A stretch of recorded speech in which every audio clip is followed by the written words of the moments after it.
ಗೆದ್ದವರಿಗೆ ಇಲ್ಲಿ ನಗು ಇಲ್ಲ, ಸೋತವರಿಗೂ ಇಲ್ಲಿ ನೆಲೆ ಇಲ್ಲ. ಇದು ಯುದ್ಧ ಭೂಮಿ, ಮಧ್ಯಪ್ರಾಚ್ಯದ ಸಮರ ಭೂಮಿ. ಶತಶತಮಾನಗಳಿಂದ ನೂರಾರು ಯುದ್ಧಗಳಿಗೆ ಮೂಕ ಸಾಕ್ಷಿ ಬರೆದಂಥ ಈ ತೈಲದ ಸ್ವರ್ಗ ಬೆದರು ಗೊಂಬೆಗೂ ಮೌನ ಹೆದರುವಂಥ ಭೀಕರ ಸ್ಥಳವಾಗಿಬಿಟ್ಟಿದೆ. ಅದೇನೇ ಆದರೂ ನಾಳೆಯ ದಿನ ಜಾಗತಿಕ ರಾಜಕೀಯಕ್ಕೆ ಅತ್ಯಂತ ನಿರ್ಣಾಯಕ. ಯುದ್ಧ ನಿಲ್ಲುತ್ತಾ ಅಥವಾ ಭೀಕರ ಸ್ವರೂಪವನ್ನ ಪಡೆಯುತ್ತಾ? ಪಾಕಿಸ್ತಾನ ಮಧ್ಯಸ್ಥಿಕೆಯಲ್ಲಿ ಮಧ್ಯಪ್ರಾಚ್ಯದ ಬಿಕ್ಕಟ್ಟು ಶಮನಕ್ಕೆ ಸಂಧಾನದ ಸಂಧಿ ಏರ್ಪಡ್ತಾ ಇದೆ.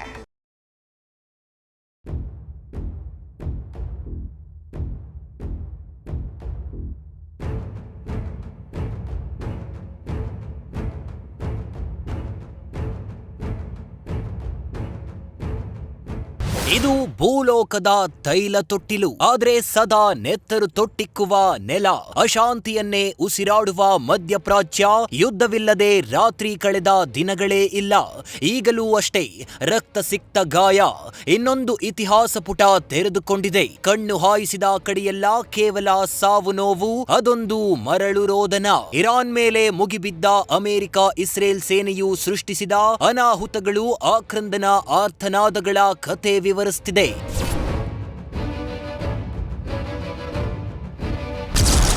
ವಿಶ್ವದ ಆತಂಕ ದೂರ ಮಾಡುವತ್ತ ಮೊದಲ ಪ್ರಯತ್ನದ ಹೆಜ್ಜೆ.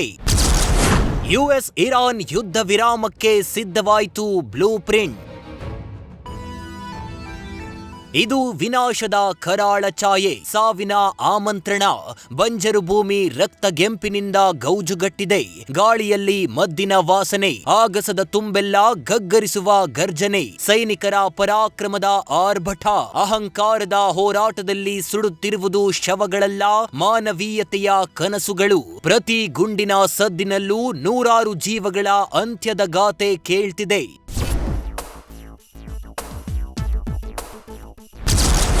ಇರಾನ್ ಅಮೆರಿಕ ಸಂಘರ್ಷ ಅಂತ್ಯಕ್ಕೆ ಪಾಕಿಸ್ತಾನದ ಮಧ್ಯಸ್ಥಿಕೆ.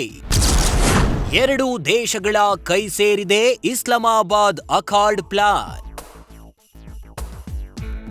ಅಂದ್ಹಾಗೆ ಇರಾನ್ ಮತ್ತು ಅಮೆರಿಕ ನಡುವಿನ ಯುದ್ಧದ ಕಾರ್ಮೋಡ ಸ್ವಲ್ಪ ಮಟ್ಟಿಗೆ ಸರಿಯುವ ಲಕ್ಷಣಗಳು ಕಾಣ್ತಿವೆ. ಕಳೆದ ಕೆಲವು ದಿನಗಳಿಂದ ಜಗತ್ತನ್ನೇ ಆತಂಕಕ್ಕೆ ತಳ್ಳಿದ್ದ ಈ ಸಂಘರ್ಷಕ್ಕೆ ಬ್ರೇಕ್ ಹಾಕಲು ಈಗ ಹೊಸದೊಂದು ಶಾಂತಿ ಯೋಜನೆ ಸಿದ್ಧವಾಗಿದೆ. ಅದೇ ಇಸ್ಲಾಮಾಬಾದ್ ಅಖಾರ್ಡ್.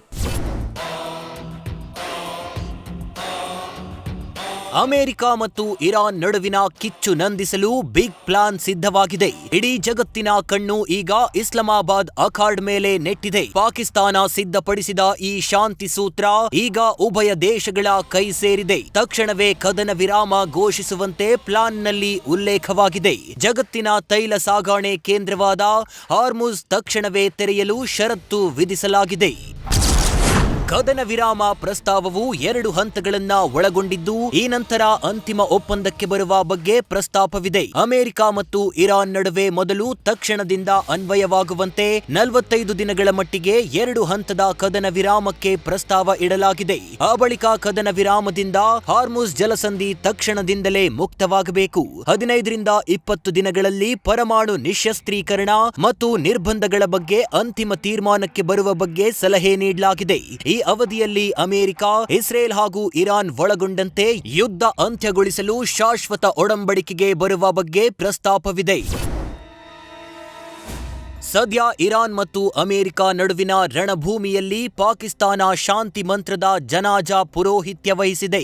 ಈಜಿಪ್ಟ್, ಟರ್ಕಿ ದೇಶಗಳು ಕದನ ವಿರಾಮಕ್ಕೆ ಮಧ್ಯಸ್ಥಿಕೆ ವಹಿಸಿವೆ. ಆದ್ರೆ ಜಗತ್ತೇ ನಡುಗುತ್ತಿದ್ದ ಮಹಾಯುದ್ಧದ ಭೀತಿಗೆ ಎಂಡ್ ಕಾರ್ಡ್ ಬೀಳುತ್ತಾ ಅನ್ನೋ ಪ್ರಶ್ನಾರ್ಥಕ ಚಿಹ್ನೆ ಕಾಣಿಸಿದೆ. ಅದಕ್ಕೆ ಟ್ರಂಪ್ ಕೊಟ್ಟ ಡೆಡ್ ಲೈನ್ಗೆ ಶುರುವಾದ ಕೌಂಟ್ ಡೌನ್.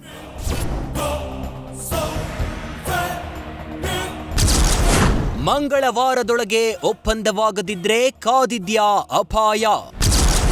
ಇರಾನ್ಗೆ ಅಮೆರಿಕ ಅಧ್ಯಕ್ಷ ಟ್ರಂಪ್ ಎಚ್ಚರಿಕೆ ಬೆನ್ನಲ್ಲೇ ತರಾತುರಿ.